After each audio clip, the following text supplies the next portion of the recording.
आज हमें बता रहे हैं।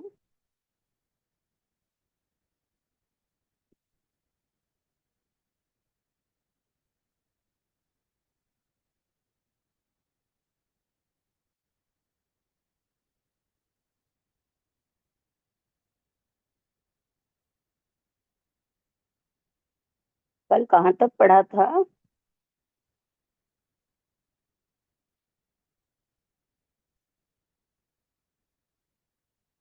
हाँ।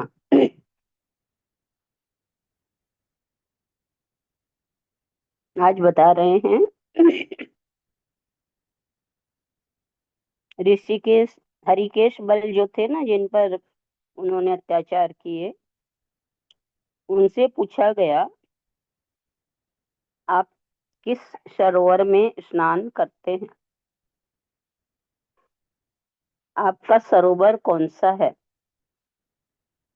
आपका शांति तीर्थ कौन सा है जिसकी आप यात्रा करते हैं? वो गंगा जल कौन सा है जिसमें नहाकर आप विमल विशुद्ध होते हैं? जवाब में कहा उन्होंने, आत्म भाव की प्रसन्नता, आत्म भाव की प्रसन्नता रूप सरोवर है।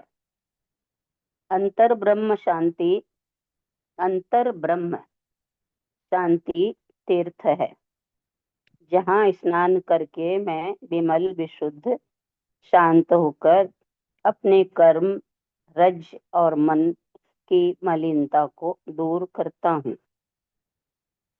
सूत्र कहता है, प्रसन्नता ही मेरा सरोवर है।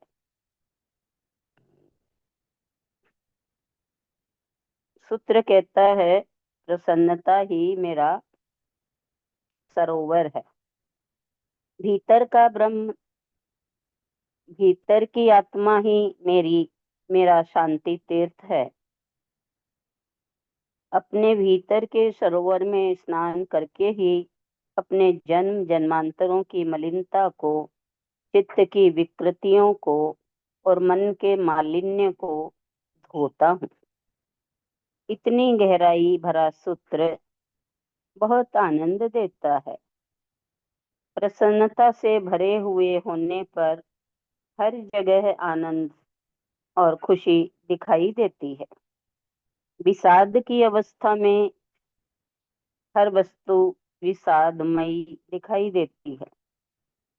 वही है ना कि हरा चश्मा लगाते हैं तो हरा भरा दिखाई देता है और काले से काला।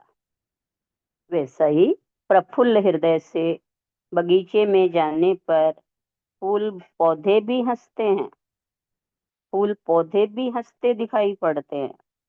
और दुखी मन से बगीचे में जाने पर फूल भी मुरझाए लगते हैं। प्रसन्न हृदय व्यक्ति को पूरी धरती स्वर्ग दिखाई देती है और विक्षिप्त उद्वेलित व्यक्ति को धरती से बढ़कर नरक, धरती से बढ़कर निगोद दूसरा नजर नहीं आता। धरती का स्वर्ग नरक होना हमारी दृष्टि पर निर्भर है। आप किसी को धन संपत्ति देकर नहीं, अपनी मधुर मुस्कान से अपना बना सकते हैं। आपकी प्रसन्नता का आभा मंडल उस व्यक्ति को बार बार आपकी ओर लाएगा।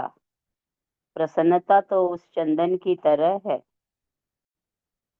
जो तिलक लगाए जाने पर सामने वाले के सिर को शोभित करता है और अंगूठा भी सुरभित हो जाता है, जिससे तिलक लगाया जाता है। जो स्वयं में रहता है वह आठों याम, चौबीसों घंटे, वर्ष भर, जीवन भर आनंदित और प्रमुदित रहता है। हमें तो स्वयं में रहना है। किसी ने गाली दी उसकी मौज, प्रशंसा की उसकी मौज। हमें तो निर्विकार भाव से उन सब के ऊपर से गुजर जाना है और दूसरी लाइन, उन सब को ऊपर से गुजर जाने देना है। हमारी आंतरिक प्रसन्नता ही हर समय प्रकट हो। अभिनेता तो नाट्य मंच पर पाँवों में घुंघरुओं के समान हर समय अहो नृत्य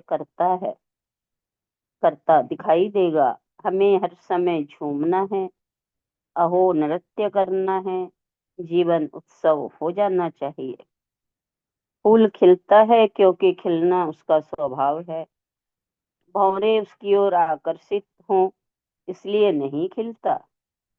खिलना ही उसके जीवन का सृजन, जीवन का सौंदर्य, जीवन का प्रसाद और जीवन का उपसंहार है। भंवरे आते हैं, यह न फूल का गुण है न अवगुण। सौरभ बिखरेगी तो भौरे आएंगे, और न भी आए तो फूलों को कोई शिकायत नहीं। उसके लिए खिलना ही आनंद है। जिसके लिए स्वयं की प्रसन्नता ही आनंद है, उसके लिए कोई हो न हो, अंतर मीरा तो नाचती ही है। उसकी पायल झनकृत होती ही है।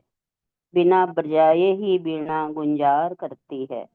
नहीं है कोई बादल, फिर भी कहीं से फुहार गिर रही है। बिन घन परत फुहार। नहीं है बादलों की गर्जना, फिर भी बिजली का प्रकाश चमक रहा है।